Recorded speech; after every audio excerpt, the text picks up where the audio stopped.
Assalamualaikum warahmatullahi wabarakatuh.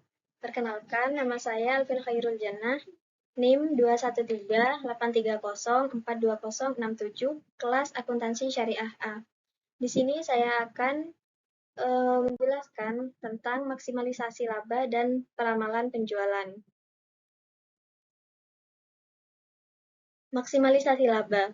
Maksimalisasi keuntungan adalah prinsip ekonomi yang berupaya memaksimalkan laba bersih suatu bisnis, memungkinkannya beroperasi dengan efisiensi tertinggi dan dengan biaya serendah mungkin. Maksimalisasi keuntungan ini berpandangan bahwa apabila dapat memperoleh hasil sebanyak mungkin dan menekan ongkos serendah mungkin, maka dapat mencapai tujuan. Konsep ini memiliki beberapa kelemahan, di antaranya yaitu hanya diorientasikan pada pandangan jangka pendek, mengabaikan unsur waktu, dan meninggalkan aspek sosial. Cara yang dilakukan oleh perusahaan untuk memaksimalisasi laba yaitu yang pertama dengan menaikkan penjualan atau omset perusahaan. Hal yang paling lumrah dilakukan oleh perusahaan untuk mencapai laba tertentu yaitu dengan menaikkan omset perusahaan. Dengan semakin banyaknya pesaing yang dimiliki oleh perusahaan, maka perlu melakukan analisa pasar. Analisa tersebut bisa dilakukan dengan melihat keinginan pasar, seperti menaikkan kualitas barang yang dijual ataupun menurunkan harga jual barang tersebut. Yang kedua, yaitu dengan cara mengurangi biaya-biaya yang terjadi. Efisiensi biaya umum juga diperlukan untuk mengurangi biaya yang tidak perlu dikeluarkan oleh kantor. Analisa biaya ini biasanya dilakukan oleh perusahaan dengan melakukan perhitungan budgeting di setiap tengah tahun untuk menghitung berapa pengeluaran yang akan dilakukan oleh perusahaan di tahun mendatang. Dan perhitungan ini bisa digunakan sebagai acuan data biaya yang dikeluarkan pada tahun mendatang.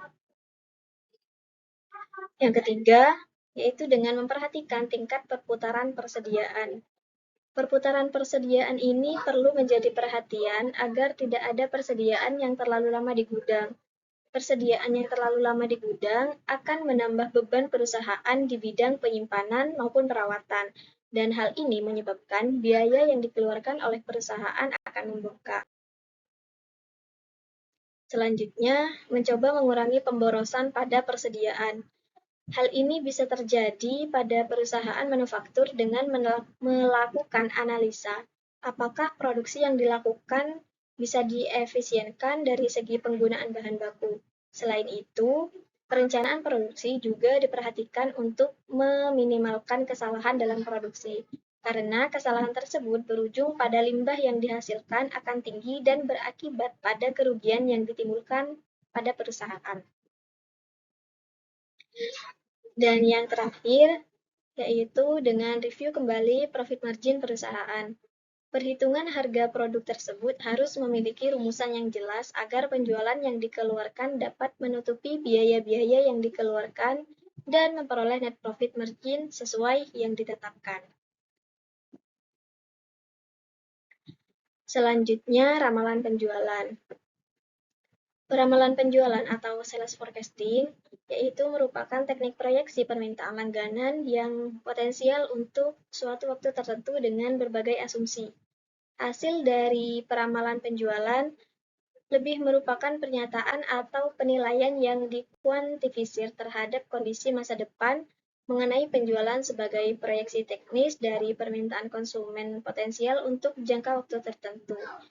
Meskipun demikian, hasil perkiraan yang diperoleh mungkin saja tidak sama dengan rencana.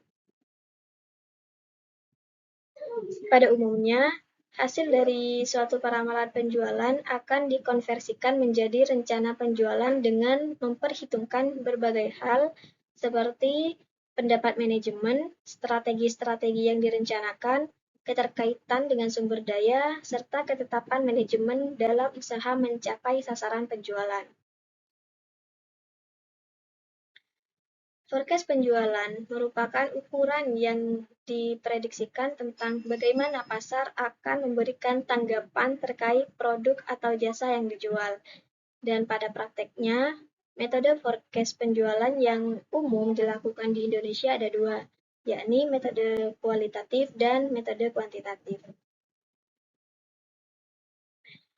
Metode kualitatif itu merupakan peramalan penjualan yang dilakukan dengan dasar pendapat dan analisis, sedangkan metode kuantitatif merupakan peramalan penjualan yang dilakukan dengan menggunakan hitungan secara matematis.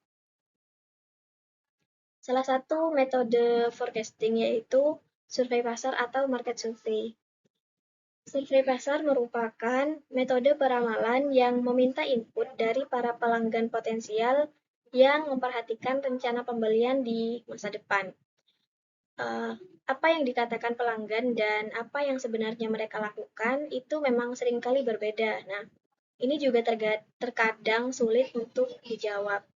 Dan sesuai dengan namanya, metode ini dilakukan dengan menyebarkan kuesioner atau dengan wawancara langsung. Tujuannya yaitu untuk menggali pendapat pelanggan yang sekiranya bisa berpengaruh pada keputusan pembelian yang dilakukan. Survei pasar dapat dilakukan dengan melibatkan calon pelanggan secara langsung untuk mengumpulkan wawasan tentang niat membeli mereka. Dan yang kedua, metodenya meliputi survei, kelompok fokus, dan wawancara satu lawan satu.